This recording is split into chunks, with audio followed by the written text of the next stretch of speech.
इसके बाद हमारे पास स्टेप 2 है identify the performance obligation. Identify the performance obligation, हमारे पास बेसिकली 5 स्टेप्स थे। Step 1 identify the contract, step 2 identify the performance obligation, step 3 determine the transaction price, step 4 allocate transaction price to each performance obligation, and step 5 recognize revenue as each performance obligation is satisfied। तो मैं अपने second step पे आने लगा हूं, that is identify the performance obligation. अब ये step थोड़ा थ्योरेटिकल है, यहाँ पे हम इतनी नंबर क्रंचिंग्स वगैरह नहीं कर रहे होंगे, थोड़ी थ्योरेटिकल और थोड़ी एस्टिमेट्स और अजम्पशंस वगैरह को इन्वॉल्व कर रहे होंगे, लेकिन है ये बड़ा इंपॉर्टेंट स्टेप, है ये बड़ा इंपॉर्टेंट स्टेप। रीजन बीन कि अगर आपने number of performance obligation he identify गलत कर दी, रीजन बीन कि अगर आपने अपने कॉन्ट्रैक्ट में नंबर ऑफ परफॉर्मेंस ऑब्लिगेशंस को ही गलत आइडेंटिफाई किया, तो आपकी एलोकेशन गलत होगी, आपकी एलोकेशन गलत होगी, आपका सारा रेवेन्यू गलत रिकॉग्नाइज हो रहा होगा।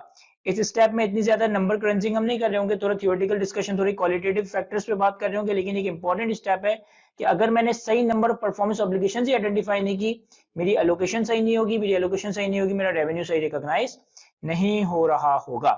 तो सबसे पहले परफॉर्मेंस ऑब्लिगेशन की डेफिनेशन देखते हैं। What is performance obligation? Promise in a contract to transfer to the customer. Promise in a contract to transfer to the customer either goods slash services or bundle of goods slash services that is distinct. Goods slash services or bundle of goods slash services that is distinct, और इन दोनों के दरमियान और है sir, series of distinct goods slash services that are substantially same and have same pattern of transfer to the customer. Series of distinct goods slash services that are substantially same and have same pattern of transfer to the customer. अब देखें sir, आम हालात में contract में जो goods and services provide किए जाते हैं, वो गुड्स एंड सर्विसेज जो एक दूसरे से डिस्टिंक्ट है, वो एक परफॉर्मेंस ऑब्लिगेशन है। Sir what do you mean by series of distinct goods and services? At times ऐसा हो रहा होता है कि आपकी goods and services continuing nature की होती है। लेट्स से कि भाई मैं जो है ना एक दूध वाले के साथ कॉन्ट्रैक्ट कर रहा हूं कि वो जो है ना मुझे डेली बेसिस पे दूध प्रोवाइड कर रहा है, डेली बेसिस पे मेरे घर पे आके मुझे दूध प्रोवाइड करके जा रहा है, तो यहाँ पे सीरीज ऑफ गुड्स है जिसका पैटर्न ऑफ ट्रांसफर सेम है। इसी तरह लेट्स से कि आप मेरे पास एफएफआर के कोर्स में एनरोल्ड हो, तो हमारी वीकली बेसिस पे वीक में 3 से 4 क्लासेस हुआ करेगी, यानी कि over the period of 9 to 10 months आपको ये series of teaching services provide की जा रही होगी।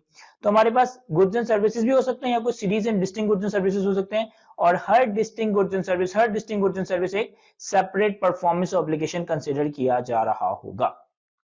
अच्छा, फिर हमने लिखा है performance obligation can be both explicit in the contract and implicit based on practice and policies.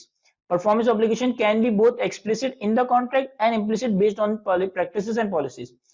देखिए परफॉर्मेंस ऑब्लिगेशन या तो कॉन्ट्रैक्ट में स्पेसिफिकली मेंशन हो सकती है, या तो कॉन्ट्रैक्ट में स्पेसिफिकली मेंशन हो सकती है, या फिर कॉन्ट्रैक्ट में इंप्लाइड हो सकती है, यानी कि कॉन्ट्रैक्ट में स्पेसिफिकली मेंशन ना हो, लेकिन depending upon the nature of work, depending upon the हमारी पास्ट प्रैक्टिस, डिपेंडिंग अपॉन की हमारी हिस्ट्री क्या रही है, depending upon the nature of the contract, कुछ परफॉर्मेंस ऑब्लिगेशंस इंप्लाइड होती है।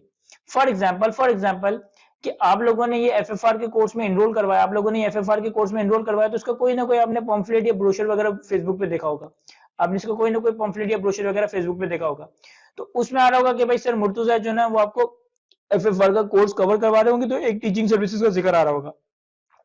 अच्छा, मुझे याद पड़ता है कि उस पॉम्फलेट के अंदर शायद हाइब्रिड मॉडल या रिकॉर्डेड लेक्चर वाली भी कोई बात लिखी होगी, यानी कि जब आपने हमारा ये एडवर्टाइजमेंट का ब्रोशर देखा होगा, तो वहां से आपको पता चल गया कि यार सर मुर्तुजा जो है ना पढ़ाएंगे भी, और आईक्यू वाले जो है ना हमें हाइब्रिड मॉडल में क्लासेस ऑफर कर रहे हैं, यानी कि हमें कोई ना कोई ऑनलाइन एक्सेस भी दिया जा रहा होगा रिकॉर्डेड लेक्चर्स और लाइव लेक्चर्स का, और साथ में फिजिकल क्लासेस भी कंडक्ट होगी। तो इसका मतलब है कि अगर इन दोनों को मैं परफॉर्मेंस ऑब्लिगेशन मानूं, तो ये परफॉर्मेंस ऑब्लिगेशन तो कॉन्ट्रैक्ट में स्पेसिफिकली मेंशन है, ये परफॉर्मेंस ऑब्लिगेशन तो कॉन्ट्रैक्ट में एक्सप्लिसिटली गिवन है। सर लेकिन मुझे बताएं क्या है इस ब्रोशर में ये लिखा हुआ था कि सर मुर्तुजा का पढ़ाते वक्त आपको अपनी बुक भी प्रोवाइड कर रहे होंगे, या आपको कोई हैंडआउट से टीचर से कवर करवा रहे होंगे, या आपको कोई प्रेजेंटेशन से स्लाइड से कवर करवा रहे होंगे? ये सारी बातें कॉन्ट्रैक्ट में नहीं लिखी थी। क्यों? क्योंकि ये सारी बातें कॉन्ट्रैक्ट में इंप्लाइड थी कि यार अगर मुझे एफएफआर का कोर्स कंडक्ट करना है, तो मुझे अगर अच्छे से पढ़ाना है, अगर मुझे अच्छे से कोर्स को कवर करना है, तो ये डिफॉल्ट है, ये बाय डिफॉल्ट डीम्ड है कि यार मुझे नोट्स भी प्रोवाइड करने पड़ेंगे, मुझे बुक्स भी अरेंज करनी पड़ेगी, मुझे समरीज भी प्रोवाइड करनी पड़ेगी, मुझे प्रेजेंटेशंस वगैरह भी तैयार करनी पड़ेगी। तो इसी तरह depending upon the nature of the contract, at times हमारी परफॉर्मेंस ऑब्लिगेशन कॉन्ट्रैक्ट में स्पेसिफिकली मेंशन होती है, जैसे कि टीचिंग सर्विसेज और हाइब्रिड मॉडल का मेंशन था। लेकिन एट टाइम्स हमारी परफॉर्मेंस ऑब्लिगेशन कॉन्ट्रैक्ट में स्पेसिफिकली मेंशन ना भी हो, लेकिन इंप्लिसिट होती है based on practice, based on our policies, based on our history. Like अगर मैं टीचिंग कर रहा हूं तो मुझे हैंडआउट प्रोवाइड करना ही करना है, मुझे समरी प्रोवाइड करनी है, मुझे प्रेजेंटेशन प्रिपेयर करनी है। ये सारी चीजें हमारे लिए परफॉर्मेंस ऑब्लिगेशंस बन सकती है अगर डिस्टिंक्ट की डेफिनेशन मीट होगी तो। अगर डिस्टिंक्ट की डेफिनेशन मीट होगी तो डिस्टिंक्ट क्या है उसको हम नेक्स्ट स्लाइड में कवर करें। अच्छा, फिर यहां हमने लिखा है, ये वाला पॉइंट बड़ा इंपॉर्टेंट और बड़ा रेलिवेंट है, इसको गौर से सुनिएगा।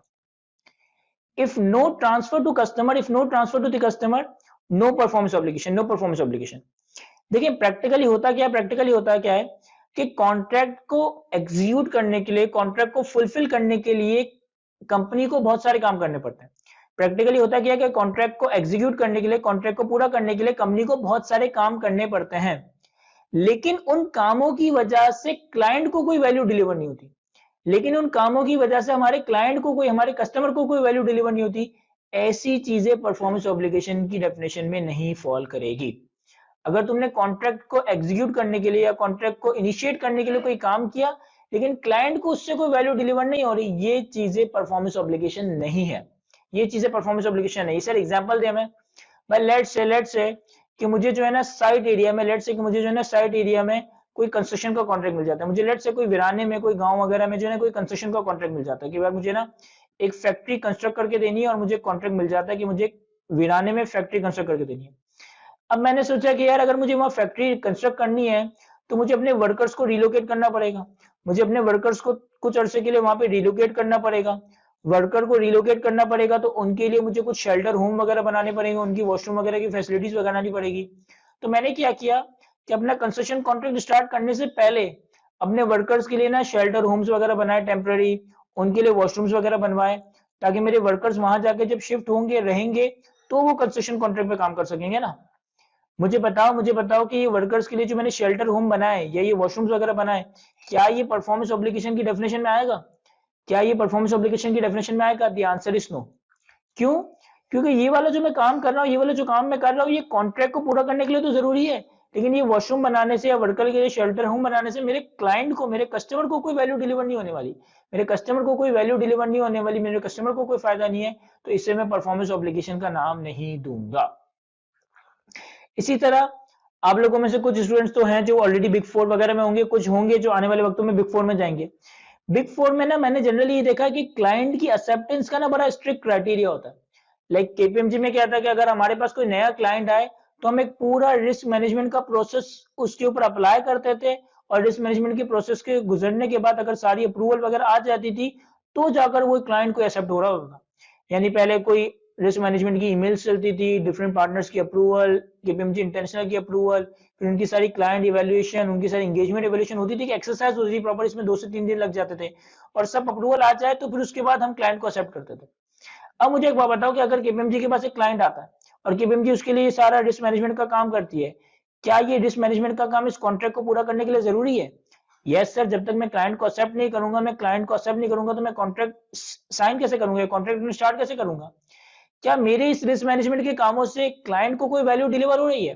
नहीं सर, मेरे इस रिस्क मैनेजमेंट के कामों से क्लाइंट को कोई वैल्यू डिलीवर नहीं हो रही, मेरी इंटरनल अप्रूवल से क्लाइंट को कोई वैल्यू डिलीवर नहीं हो रही, ये परफॉर्मेंस ऑब्लिगेशन नहीं माना जाएगा, ये परफॉर्मेंस ऑब्लिगेशन नहीं माना जाएगा, इसे हम परफॉर्मेंस ऑब्लिगेशन नहीं कह रहे होंगे।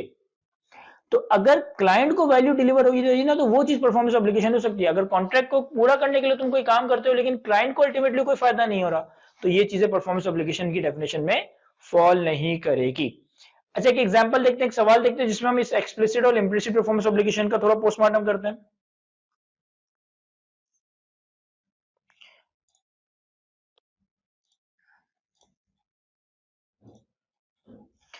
हमारे पास IFRS 15 के हैंडआउट में, question number 7 IFRS kit, IFRS box आपकी स्क्रीन पे से मैं रीड करता हूं और इसे हम डिस्कस करते हैं साथ साथ। अच्छा, ये क्वेश्चन नंबर 7 जो है similar to IFRS 15 illustrative example number 12 है, यानी कि बेसिकली IFRS 15 की इलस्ट्रेटिव एग्जांपल नंबर 12 भी इसी तरह की होगी। कहता है ABC Corporation producer of cleaning machine, ABC Corporation producer of cleaning machine sell their cleaning machine to various companies. Determine the performance obligation in the contract. Determine the performance obligation in the contract. कहता है company है जो कि washing machine बना रही है, उसने washing machine cell की कस्टमर को, और इन 3 कॉन्ट्रैक्ट में मुझे कहता है कि परफॉर्मेंस ऑब्लिगेशन आइडेंटिफाई करके। इन contract with client A, ABC promises to deliver 10 cleaning machine for a total price of rupees 2 lakh.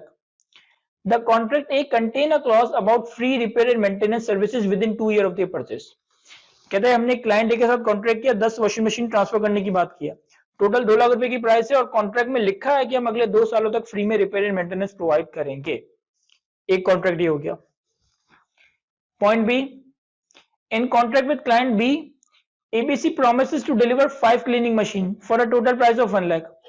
No warranty is promised in the contract. No warranty is promised in the contract. However, ABC Corporation is well known for its perfect customer service and providing 1 year free repair and maintenance service in the past. कह रहे contract में कोई warranty नहीं लिखी, लेकिन हम उस इलाके में जाने चाहते हैं बेहतरीन कस्टमर सर्विसेज के लिए और 1 ईयर की फ्री रिपेयर मेंटेनेंस सर्विसेज के लिए. ठीक है sir. Point number 3, in contract with client C, in contract with client C, ABC promises to deliver 50 cleaning machine for a total price of 1 million. No warranty is promised in the contract and ABC usually does not provide any free services in the country of the client B. कह रहा है client सी के साथ contract किया जिसमें 5 washing machine 50 washing machine देनी है 1 million की, ना वारंटी का कोई वादा किया है, ना जिस इलाके में सेल किया वहां कोई ऐसी रेपुटेशन है कि फ्री में रिपेयर मेंटेनेंस देंगे. However, after the contract is signed, ABC offered to provide free repair and maintenance service to any party that purchases a cleaning machine. लेकिन कॉन्ट्रैक्ट साइन होने के बाद हमने फ्री रिपेयर एंड मेंटेनेंस का वादा कर दिया किसी भी कस्टमर को जो कि हमसे वॉशिंग मशीन परचेस करता है. तो पहले तो काम करो, सुकून से सवाल को रीड करो और खुद से जरा कंक्लूड करो कि इन तीनों में कितनी परफॉर्मेंस एप्लीकेशन है. यहाँ देखिए सर को डिस्कशन करते सवाल पे. क्वेश्चन नंबर 7 है आपके IFRS बॉक्स का सवाल है, बेसिकली ABC कॉर्पोरेशन का सवाल है.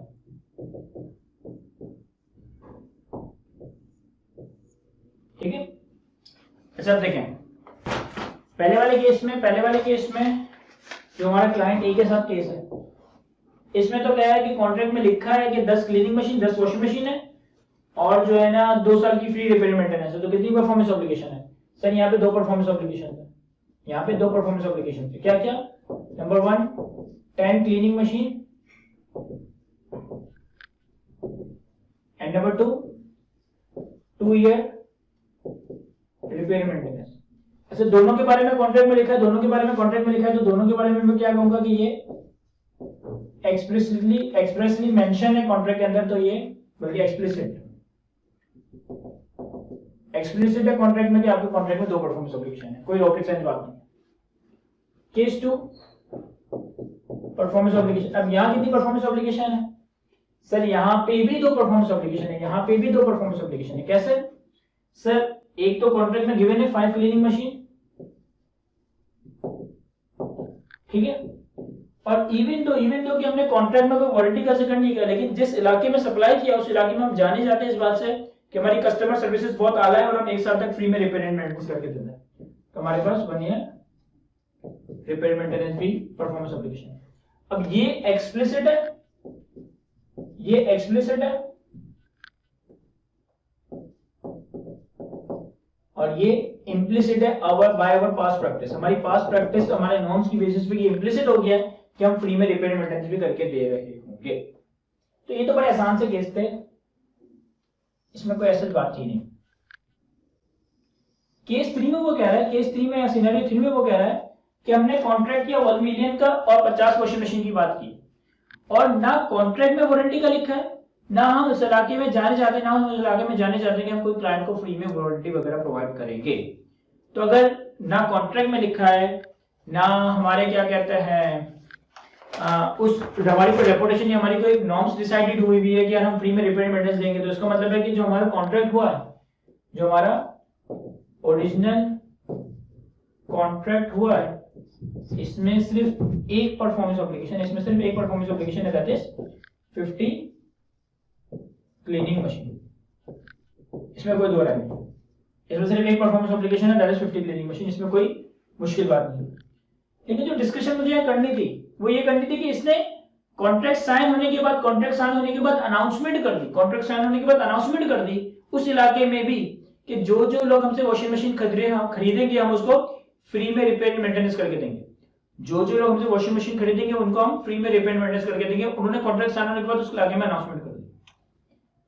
एक तो हमने क्या किया है, announcement for free repair and maintenance. Sir इस केस में हमें क्या करना चाहिए, सर इस केस में हमें क्या करना चाहिए, जरा सोचें। सर अगर मैंने सारे कस्टमर्स को अगर अनाउंसमेंट कर दी कि मैं फ्री में रिपेयर एंड मेंटेनेंस कर दूंगा, तो मैंने अपने सर पे एक ऑब्लिगेशन ले दी। मैंने ये अनाउंसमेंट करके अपने सर के ऊपर एक प्रेजेंट ऑब्लिगेशन पाल ली, जिसके नतीजे में अब जब वो कस्टमर का वॉशिंग मशीन खराब होगा, वो मेरे पास सही करवाने के लिए आएगा, तो मुझे अपने वॉशिंग मशीन को रिपेयर करके देना पड़ेगा। आउटफ्लो ऑफ इकोनॉमिक रिसोर्सेज होगा, और अगर outflow of economic resources reliably calculate किया जा सकता है, तो मुझे इसका IAS 37 के हिसाब से प्रोविजन बनाना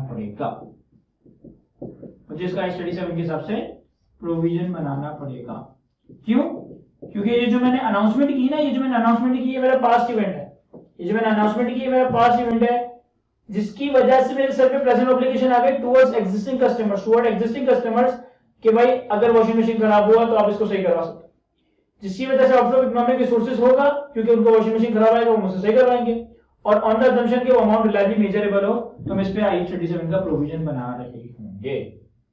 अच्छा, ये मैं कंसीडर कर रहा हूं कि अनाउंसमेंट फॉर ऑल कस्टमर अगर हुआ है, अगर मैंने अपने सारे कस्टमर्स के लिए अनाउंसमेंट कर दिए, तो मुझे ये काम करना चाहिए।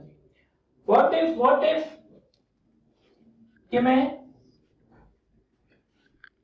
स्पेसिफिक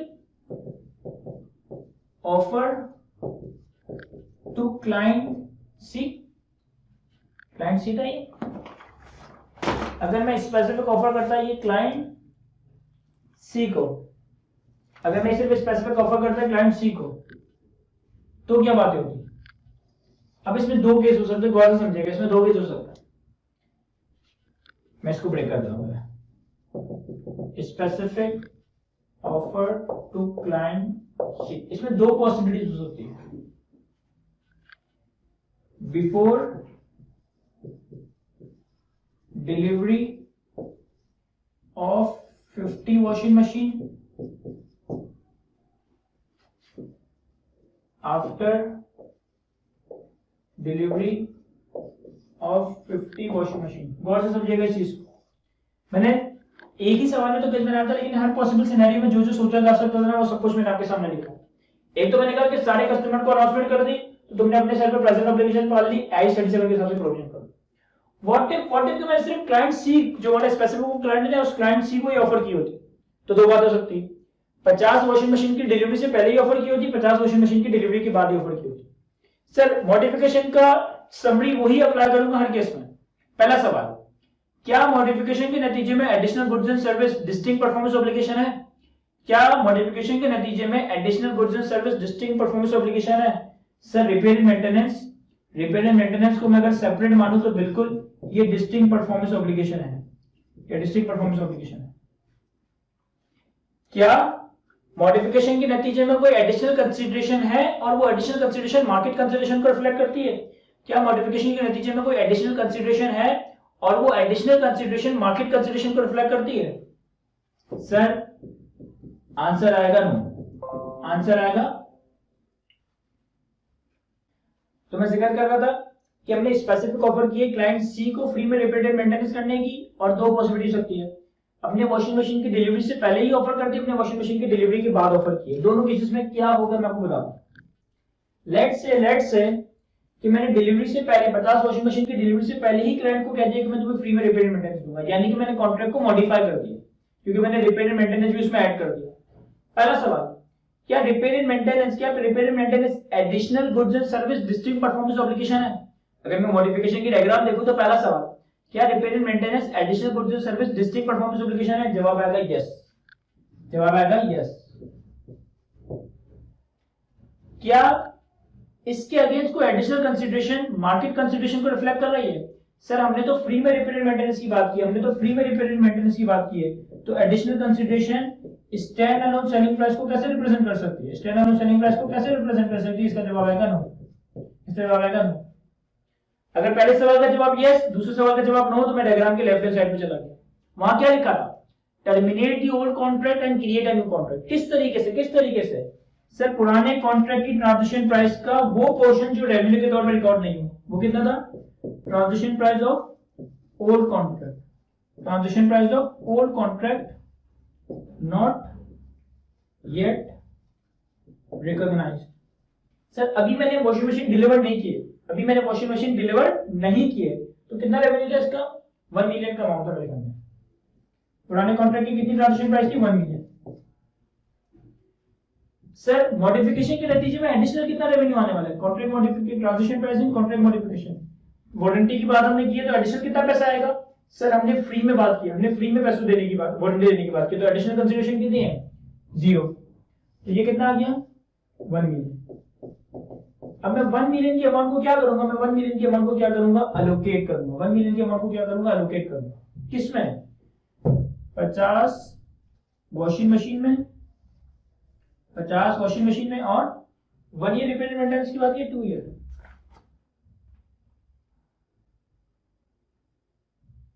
चलिए लिखा नहीं है फ्री रिपेयर एंड मेंटेनेंस, तो रिपेयर एंड मेंटेनेंस में अलोकेट करूंगा। मैं क्या करूंगा कि वॉशिंग मशीन की स्टैंडर्ड सेलिंग प्राइस और रिपेयर एंड मेंटेनेंस की स्टैंडर्ड सेलिंग प्राइस में इस अमाउंट को अलोकेट करूंगा। अब जैसे ही वॉशिंग मशीन डिलीवर होगी, वॉशिंग मशीन का रेवेन्यू रिकॉर्ड होगा सिर्फ, फिर जैसे जैसे वक्त के साथ साथ रिपेयर एंड मेंटेनेंस प्रोवाइड की जाएगी, रिपेयर एंड मेंटेनेंस का रेवेन्यू रिकॉर्ड होगा। ये भी मैं समझता हूं रिलेटिवली समझ आ जाता है केस। ये वाला केस बड़ा मजे का है। मैंने 50 वॉशिंग मशीन डिलीवर कर दिए, मैंने 50 वॉशिंग मशीन डिलीवर कर दिए, उसके बाद मैंने क्लाइंट से वादा किया, उसके बाद मैंने क्लाइंट से वादा किया कि भाई आपको जो है ना फ्री में रिपेयर एंड मेंटेनेंस करके देंगे। मैंने सवाल पूछा, क्या ये फ्री में रिपेयर एंड मेंटेनेंस, क्या ये फ्री में रिपेयर एंड मेंटेनेंस जो है एडिशनल गुड्स एंड सर्विसेज है? ये वाला सवाल है। रिपेयर एंड मेंटेनेंस क्या डिफरेंस परफॉर्मेंस एप्लीकेशन है? जवाब आया यस, जवाब आया यस। मैंने दूसरा सवाल पूछा, क्या एडिशनल कंसीडरेशन स्टैंडर्ड कंसीडरेशन के बराबर है? क्या additional consideration standard market price के बराबर है? जवाब आया नो, जवाब आया नो। क्यों? क्योंकि मैं तो फ्री में करके दे रहा हूं, मैं तो फ्री में रिपेयर एंड मेंटेनेंस करके दे रहा हूं ना। अब मुझे बताओ, transition price of old contract not yet recognised, जैसे यहां पे काम वही वाला होगा, यहां पे काम वही वाला होगा। कौन सा वाला काम? Terminate old contract and create new contract, terminate old contract and create new contract. अब काम ये वाला ही होगा। मुझे बताएं, transition price of old contract not yet recognised, पुराने कॉन्ट्रैक्ट की कितनी ट्रांजिशन प्राइसेस जो रिकॉर्ड नहीं हुई? पुराने कॉन्ट्रैक्ट की कितनी ट्रांजिशन प्राइसेस जो रिकॉर्ड नहीं हुई? 0। 0 क्यों? क्योंकि हमने वॉशिंग मशीन की डिलीवरीज कर दी थी ना, हमने वॉशिंग मशीन की डिलीवरीज कर दी थी तो रेवेन्यू रिकॉर्ड कर लिया होगा। वॉशिंग मशीन की डिलीवरीज कर दी थी, रेवेन्यू रिकॉर्ड कर दिया होगा, तो नॉट येट रिकॉग्नाइज्ड पोर्शन कितना होगा? 0। मॉडिफिकेशन के नतीजे में, मॉडिफिकेशन के नतीजे में नया रेवेन्यू कितना मिलने वाला है? सर वो भी 0, वो भी 0।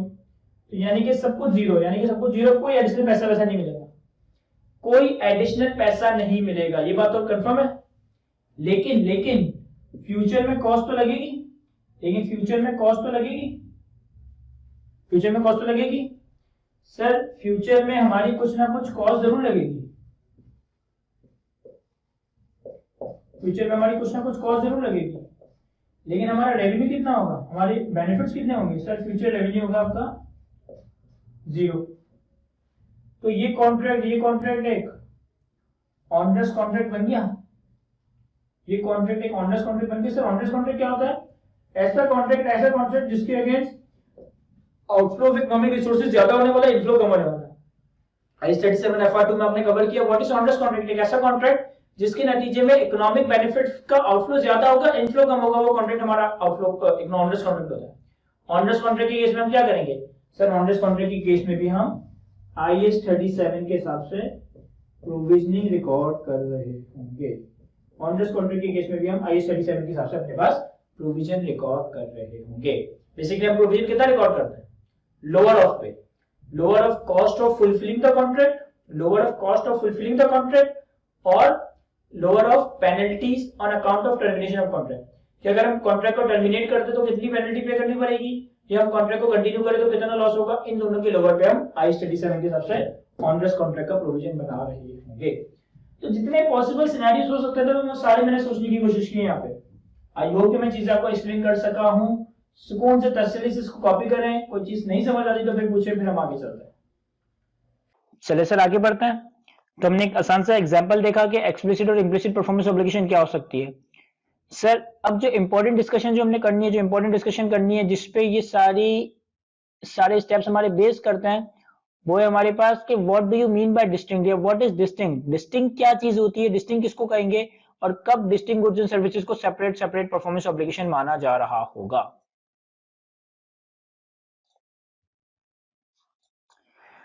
सर तो हमने व्हाट इज डिस्टिंक्ट की डेफिनेशन देखनी है कि किस वक्त गुड्स एंड सर्विस डिस्टिंक्ट की डेफिनेशन मीट करेंगे और वो एक सेपरेट परफॉर्मेंस ऑब्लिगेशन का क्राइटेरिया मीट कर सकेंगे।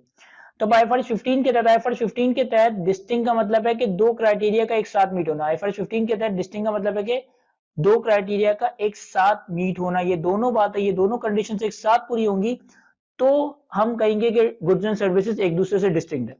अब अगेन यहाँ पे मैं थोड़ी जजमेंट्स को इस्तेमाल कर रहा हूँ और रेलिवेंट फैक्टर्स सर्कमस्टांसेस को एवेल्यूएट करूंगा।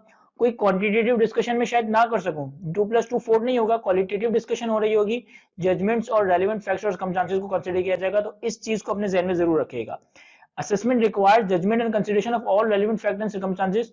तो यहाँ थोड़ी सी ग्रे या थोड़ी सी वेग बातें होंगी, लेकिन हमने अपनी जजमेंट्स और सर्कमस्टांसेस के बेसिस पे कुछ ना कुछ कंक्लूड करके आगे बढ़ जाना है। दो conditions. Number 1, customer can benefit from goods and service. Customer can benefit from goods and service either on its own or together with other resources that are readily available to the customer. goods and services ऐसे हों जिससे customer खुद benefit हासिल कर सके, जिससे customer benefit हासिल कर सके या तो अपने कैपेसिटी में रहकर, या तो अपनी कैपेसिटी में रहकर, या फिर कोई और रिसोर्सेज जो कि कस्टमर के पास अवेलेबल हो उनकी मदद लेकर। पहला क्राइटेरिया गुड्स एंड सर्विसेज ऐसे हैं कि जिसका कस्टमर खुद बेनिफिट हासिल कर सकता है अपनी कैपेसिटी में रहकर या अवेलेबल रिसोर्सेज की मदद लेकर। तो पहला क्राइटेरिया मीट हो गया। And promises to transfer goods and service is a separable from other promise in the contract. Promise to transfer goods or service is separable from other promise in the contract. एक goods and service दूसरे goods and services separable होना चाहिए, एक goods and service दूसरे goods and services separable होने चाहिए। अब ये तो काफी ज्यादा थियोरेटिकल, काफी ज्यादा जजमेंट बेस्ड बात है। इसमें क्या क्या हो सकता है, ये तुम्हारी गाइडेंस के लिए लिखा है, ये जो 3 बुलेट्स हैं कि entities not using goods and service as an input to produce और deliver combined output. The goods/service does not significantly modify or customize another goods/services. The goods/service is not highly dependent with other goods and service in the contract. तो इन 3 basically समझ लें कि आपके लिए factors लिखे या indicators लिखे कि इन 3 चीजों के बेसिस पे आप ये सेपरेबिलिटी का क्राइटेरिया असेस कर रहे होंगे। अब पहले तो स्लाइड को सुकून से रीड करो, फिर मैं तुम्हें मल्टीपल एग्जांपल्स देकर इस चीजों को एक्सप्लेन करने की कोशिश करता हूं कि कब डिस्टिंक्ट होगा और कब डिस्टिंक्ट नहीं होगा। लेकिन हम लोग सिर्फ स्लाइड को फिलहाल रीड करें, फिर मैं बोर्ड पे एग्जांपल के साथ इसको एक्सप्लेन करता हूं सारी चीजें। याद है कैसे, तो वो ये जो स्लाइड में देखी ना, व्हाट इज डिस्टिंक्ट, डिस्टिंक्ट क्या चीज है, इसको हम थोड़ा एग्जांपल्स के थ्रू समझने की कोशिश करते हैं तो हमें थोड़ा सा क्लियर होगा कि डिस्टिंक्ट का क्या मतलब है। लेकिन डिस्टिंक्ट में वो कह रहा है दो criteria, number 1, customer can obtain benefit from goods and service and goods and services are separable from other goods and services. पहले तो कहता है कि कस्टमर उससे बेनिफिट हासिल कर सके आइदर ऑन इट्स ओन और together with other resources available with the customer.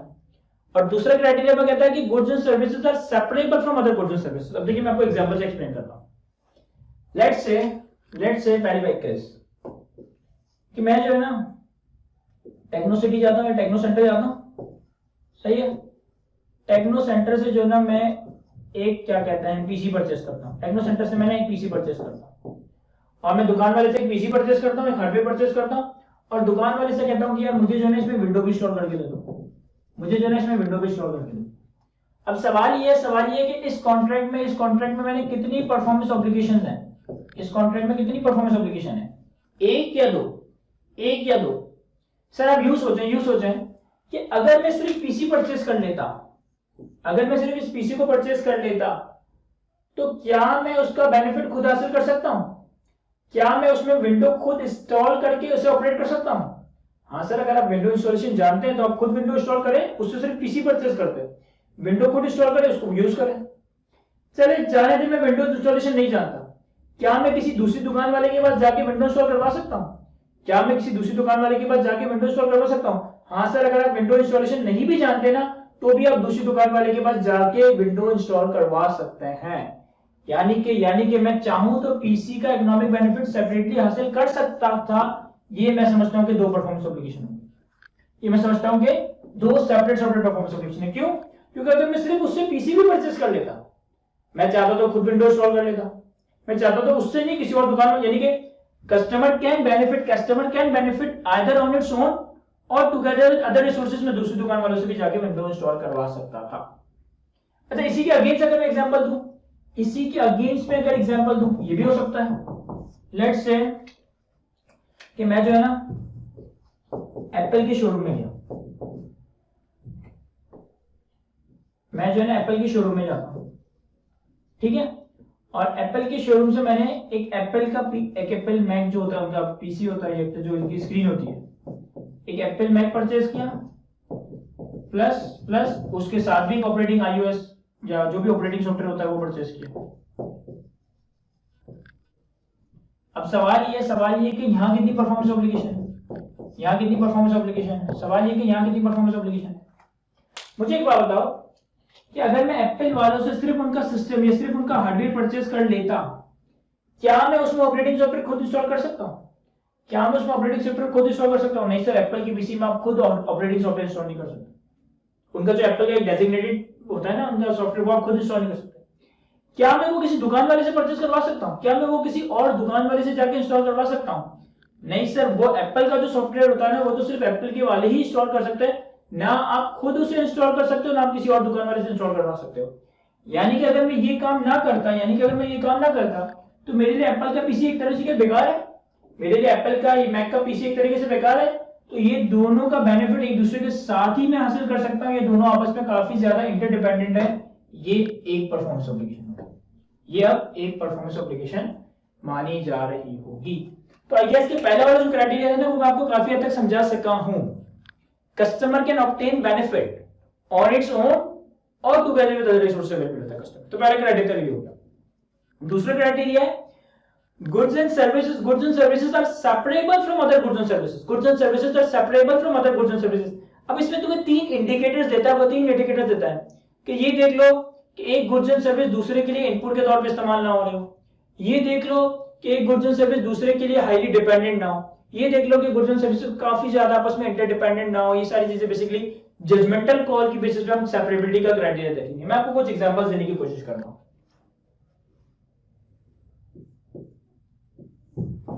Again कोई कंक्लूसिव बात या कोई 2+2=4 वाली बात नहीं कर सकूंगा, लेकिन एग्जांपल्स देकर आपको कुछ क्लियर करने की कोशिश करता हूं। लेट्स से कि हमारी जो है ना एक सॉफ्टवेयर कंपनी है। लेट्स से कि हमारी जो है ना एक सॉफ्टवेयर कंपनी है, ठीक है। एक कस्टमर आता है मेरे पास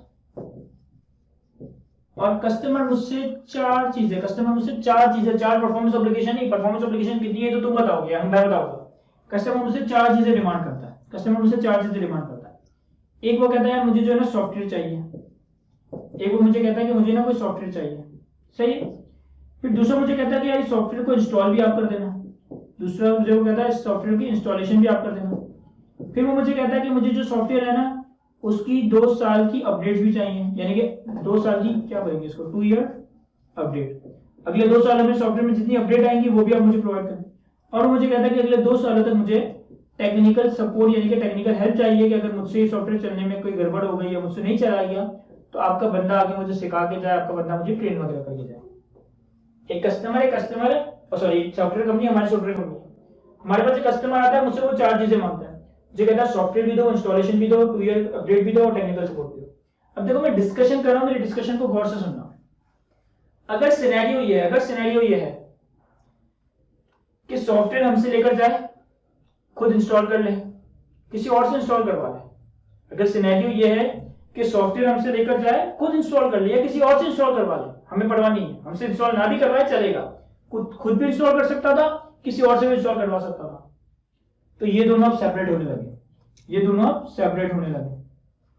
अच्छा, अगर वो अपडेट्स ना भी परचेस करे, तो भी सॉफ्टवेयर को यूज कर सकता है काफी अर्से तक।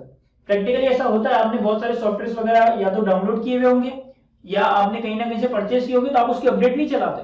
अब अपडेट नहीं चलाते फिर भी वो आपके सिस्टम में चलते रहते हैं, वो आपके लिए कोई बिल्कुल ही रिडंडेंट नहीं हो जाता। प्रैक्टिकली मैं इवन जो हम पोर्टल इस्तेमाल कर रहे हैं उसमें आए दिन कोई ना कोई अपडेट्स आ रही होती है, मैं उन अपडेट्स को अपडेट ही नहीं करता क्योंकि मुझे पता है मैं अपडेट करूंगा मेरी सारी सीक्वेंस वगैरह आउट हो जाएगी लेक्चर्स की, मैं उनको यूज ही नहीं करता। लेकिन अपडेट्स मेरे पास है, अपडेट्स को मैं यूज ना भी करूं तो भी सॉफ्टवेयर से मैं इकोनॉमिक बेनिफिट हासिल कर सकता हूं, ये एक अलग बात होगी। और इसी तरह टेक्निकल सपोर्ट तो बिल्कुल ही अलग है कि मैं अपनी उनकी टेक्निकल टीम को बुला के उनसे कोई ट्रेनिंग, उनसे कोई हेल्प या उनसे कोई कॉल पे डिस्कशन वगैरह करता हूं। तो अगर फैक्ट ये है ना, अगर फैक्ट ये है, सुनिए तो गौर से, अगर मैं कह रहा हूं कि फैक्ट ये है कि जो है ना हमसे सॉफ्टवेयर ले लो, खुद इंस्टॉल कर लेना, किसी और से इंस्टॉल करवा लेना, टेक्निकल अपडेट नहीं भी लोगे तो भी सॉफ्टवेयर तुम्हारे काम का है, अपडेट नहीं लोगे, टेक्निकल सपोर्ट नहीं भी लोगे तो भी सॉफ्टवेयर तुम्हारे काम का है। तो मैं कह सकता हूं कि इस वाले केस में शायद 4 परफॉर्मेंस एप्लीकेशन, इस वाले केस में शायद 4 परफॉर्मेंस एप्लीकेशन, ये जो मैंने अभी सारे फैक्ट बात की। व्हाट इफ कि ऐसा हो कि वो बंदा मुझसे आके कहे कि भाई आपका ये सॉफ्टवेयर चाहिए और आप इस सॉफ्टवेयर की इंस्टॉलेशन के दरमियान मुझे सॉफ्टवेयर को काफी ज्यादा मेरी नीड्स के हिसाब से कस्टमाइज करके दोगे। बंदा आता मुझसे कहता है कि भाई मुझे आपका सॉफ्टवेयर तो चाहिए लेकिन जो इसकी इंस्टॉलेशन है ना वो भी आप मुझे करके दोगे। इंस्टॉलेशन के दरमियान सॉफ्टवेयर काफी ज्यादा मॉडिफाई हो जाएगा, काफी ज्यादा चेंज हो जाएगा as per my specific need, as per the specific need of the customer. ऐसा होता है। हम तो जनरली जो MS ऑफिस के या फोटोशॉप के या जो भी सॉफ्टवेयर वगैरह डाउनलोड करते हैं तो हम तो डिफॉल्ट कैटेगरी में उसको इंस्टॉल कर लेते हैं। लेकिन सॉफ्टवेयर में बहुत सारे फीचर्स ऐसे होते हैं कि आप सॉफ्टवेयर को कंप्लीटली अपनी नीड्स के हिसाब से कस्टमाइज कर सकते हो। उसकी इंस्टॉलेशन थोड़ी अलग तरह की होती है कि आप अपनी नीड्स के हिसाब से सॉफ्टवेयर को कंप्लीट कस्टमाइज करते हो, वो आपकी स्पेसिफिक नीड्स को रखकर इंस्टॉल किया जा रहा है। तो कस्टमर मुझे कहता है कि भाई मुझे सॉफ्टवेयर चाहिए लेकिन उसकी इंस्टॉलेशन आप मेरी इस स्पेसिफिक नीड्स के हिसाब से करके दोगे तो ही वो सॉफ्टवेयर मेरे काम का है, अदरवाइज मेरे सॉफ्टवेयर काम का नहीं। कस्टमर मुझे कहता है कि अगर आप इसकी इंस्टॉलेशन को मेरी नीड्स के हिसाब से कस्टमाइज करके दोगे ना तो ये मेरे काम की इंस्टॉलेशन है या तो मेरे काम का सॉफ्टवेयर, अदरवाइज मेरे किसी काम का नहीं। ठीक है, तो अब मैं कह सकता हूं कि सॉफ्टवेयर इस कस्टमाइज्ड इंस्टॉलेशन के बगैर बेकार है। सॉफ्टवेयर इस कस्टमाइज्ड इंस्टॉलेशन के बगैर कस्टमर के लिए शायद बेकार है। तो अब ये एक परफॉर्मेंस एप्लीकेशन है। टेक्निकल सपोर्ट के बारे में मेरी फैक्ट वही है कि टेक्निकल सपोर्ट ना भी लेता, अपडेट ना भी करवाता तो भी सॉफ्टवेयर को यूज कर सकता था। तो अब कितनी परफॉर्मेंस एप्लीकेशन होगी? सर अब हमारे पास 3 परफॉर्मेंस एप्लीकेशन। तो again depending upon the fact, depending upon the case to case basis हम नंबर ऑफ परफॉर्मेंस एप्लीकेशंस को एडजस्ट कर रहे होंगे। अच्छा मेरी एक और चीज भी है यहाँ पे, सुनिएगा।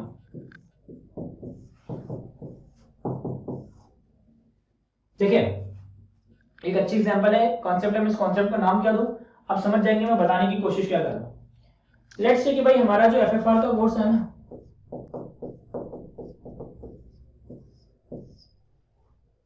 इसमें मैं आपको 2 चीजें बताऊं, इसमें फॉर एग्जांपल मैं आपको 2 चीजें प्रोवाइड करूंगा। एक तो टीचिंग सर्विसेज प्लस आपको एक बुक प्रोवाइड की जाएगी। लेट्स अभी हम पोर्टल वगैरह को भूल जाते हैं, हम सिंपल रखते हैं कि एक तो टीचिंग सर्विसेज दी जाएगी, आपको एक हैंडआउट की बुक वगैरह प्रोवाइड की जा रही होगी, हैंडआउट प्रोवाइड किया जाना होगा। ठीक है, अब लेट्स से गौर से समझिएगा, मैंने जो है अपने हैंडआउट्स की बुक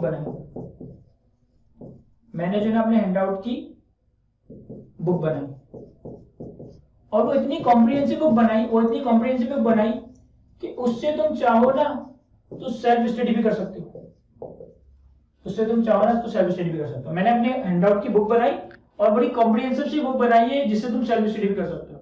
यानी कि अगर तुम खाली मुझसे बुक परचेस कर चलाओ तो तुम चाहो तो तुम खुद भी पढ़ सकते हो या किसी एटलीस्ट दूसरी टीचर के पास ले जाके पढ़ सकते हो। मैंने एक ऐसी हैंडबुक बनाई है जिसमें, ये सिर्फ मिसाल दे रहा हूँ, बुक को नहीं बेच रहा, मिसाल देने के लिए कह रहा हूँ कि हैंडबुक बनाई है जिसको आप इतना कॉम्प्रिहेंसिवली कवर किया गया कि उसमें सेल्फ स्टडी भी पॉसिबल। एक बात तो ये होगी। दूसरी बात, मैं आपको टीचिंग सर्विसेज प्रोवाइड करूंगा, लेकिन अगर मैं किसी दिन क्लास में अपनी बुक लाना भूल जाऊं ना, किसी दिन मैं क्लास में अपने नोट्स लाना भूल जाऊं, या किसी दिन क्लास में मेरे पास ये प्रेजेंटेशंस या ये समरीज अवेलेबल ना हो, तो मैं क्लास कंडक्ट नहीं कर सकता। क्या कह रहा हूं मैं तुम्हें क्लास में आके कवर करवा रहा हूँ चीजें, लेकिन लेट से किसी दिन ऐसा मिसहैप हो जाता है कि मेरा लैपटॉप लॉस हो जाता है, यानी कि मेरे पास कोई डाटा बैंक नहीं है, मेरे पास ना नोट्स है, मेरे पास ना समरीज है, ना मेरे पास प्रेजेंटेशन है, ना मेरे पास लेक्चर है, तो अब उस दिन मैं क्लास कंडक्ट नहीं कर सकता, उस दिन मैं क्लास कंडक्ट नहीं कर सकता। अब मुझे बताएं इसमें कितनी परफॉर्मेंस ऑब्लिगेशन है, अब मुझे बताएं इसमें कितनी परफॉर्मेंस ऑब्लिगेशन है। सर रिपीट करें, आपको एफएफआर के कोर्स में, आपको एफएफआर के कोर्स में दो चीजें प्रोवाइड की जा रही है। हैंडबुक जो तुम मुझसे अलग से परचेस कर सकते थे, जो तुम मुझसे अलग से परचेस करके खुद उसका इकोनॉमिक बेनिफिट एंजॉय कर सकते थे, सेल्फ स्टडी कर सकते थे, सेल्फ स्टडी पॉसिबल है। और एफएफआर के कोर्स में तुम्हें हैंडबुक और टीचिंग सर्विस दी जाएगी। टीचिंग सर्विस की रेलेवेंस है, लेकिन मैंने अपना लेक्चर इस तरह से डिजाइन किया हुआ है कि मैं नोट्स और समरीज और प्रेजेंटेशन और स्लाइड्स के बगैर शायद इतना परफेक्टली डिलीवर ना कर सकूं। तो मेरे टीचिंग सर्विसेज काफी ज्यादा डिपेंडेंट है मेरी बुक पे या मेरी समरीज पे या मेरे प्रेजेंटेशन पे। सवाल ये है कि कितनी परफॉर्मेंस ऑब्लिगेशन है। सर इस केस में यहां पे सिर्फ एक परफॉर्मेंस ऑब्लिगेशन है। देखिए एक चीज याद रखिएगा, बुक अगर सिर्फ आइसोलेशन में सेल की जाती ना, बुक अगर लेट्स से किसी स्टेशनरी वाले को, किसी बुक शॉप को अपनी बुक दे देता हूं, तो बुक आइसोलेशन में सेल की जा सकती है, ये एक परफॉर्मेंस ऑब्लिगेशन बन जाती। ये बुक सिर्फ एक परफॉर्मेंस ऑब्लिगेशन बन जाती, आइसोलेशन में भी इसको सेल किया जा सकता है, यूज किया जा सकता है, बेनिफिट एंजॉय किया जा सकता है।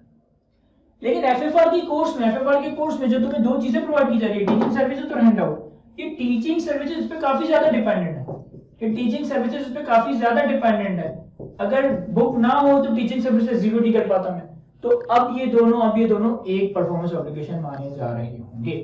यानी बताने में चाह रहा हूं कि कोई एक चीज आइसोलेशन में परफॉर्मेंस ऑब्लिगेशन हो सकती है, कोई एक चीज आइसोलेशन में परफॉर्मेंस ऑब्लिगेशन हो सकती है, लेकिन अगर वो किसी चीज के साथ मिल जाए तो जरूरी नहीं है कि दो परफॉर्मेंस ऑब्लिगेशन जन्म लेगी, तो उसके साथ मिलकर भी वो एक ही परफॉर्मेंस ऑब्लिगेशन लेगी, जिसके लिए हमने एग्जांपल बनाया। सिर्फ बुक भी अगर सेल करूं तो बुक एक परफॉर्मेंस ऑब्लिगेशन है, लेकिन अगर बुक के साथ टीचिंग सर्विसेज भी दे रहा हूं एफएफआर के कोर्स की फॉर्म में, तो टीचिंग सर्विस को सेपरेट परफॉर्मेंस नहीं कहूंगा, ऑब्लिगेशन नहीं कहूंगा, अगर मेरा टीचिंग स्टाइल काफी ज्यादा बुक पे डिपेंडेंट है। हाँ ऐसा हो, जैसे कुछ टीचर्स ऐसा होते हैं कि उन्होंने आपको बुक प्रोवाइड की, उन्होंने आपको नोट्स प्रोवाइड किए, पर क्लास में कभी वो अपनी बुक से चीजें कवर नहीं करवाते, वो क्लास में अपना ही एक लेक्चर लेकर चल रहे होते हैं। ऐसे भी बहुत सारे टीचर्स हम कवर करते हैं कि उन्होंने आपको एक बुक प्रोवाइड की और क्लास में बिल्कुल इंडिपेंडेंट टीचिंग की, कभी बुक से रेफर नहीं किया, या आपको बस कह दिया कि बुक टाइम मिले तो पढ़ लेना, क्लास में वो अपना ही लेकर चल रहे हैं। अगर इस तरह का किसी का स्टाइल है, तो फिर शायद दो परफॉर्मेंस ऑब्लिगेशन होगी, फिर बुक अलग परफॉर्मेंस ऑब्लिगेशन है, टीचिंग सर्विस अलग परफॉर्मेंस ऑब्लिगेशन चल रही होगी। अगेन मैं कोई 2+2 4 वाली बात नहीं कर सकता जहां आंसर हमेशा सेम आ रहा होगा।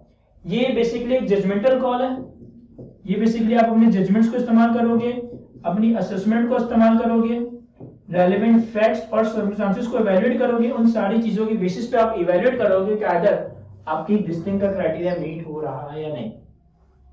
तो कुछ थ्योरेटिकल डिस्कशन की, आई होप कि मैं चीजें आपको क्लियर कर सका हूं। इस एरिया पे हमने कुछ एग्जांपल सवाल देखने, थ्योरेटिकल सवाल ही होंगे, लेकिन हमने कुछ मजीद एग्जांपल सवाल देखने हैं जो आज की क्लास में तो नहीं, इंशाल्लाह नेक्स्ट क्लास में देख रहे होंगे। आज के लेक्चर को यहीं तक रखते हैं। Thank you, Allah Hafiz.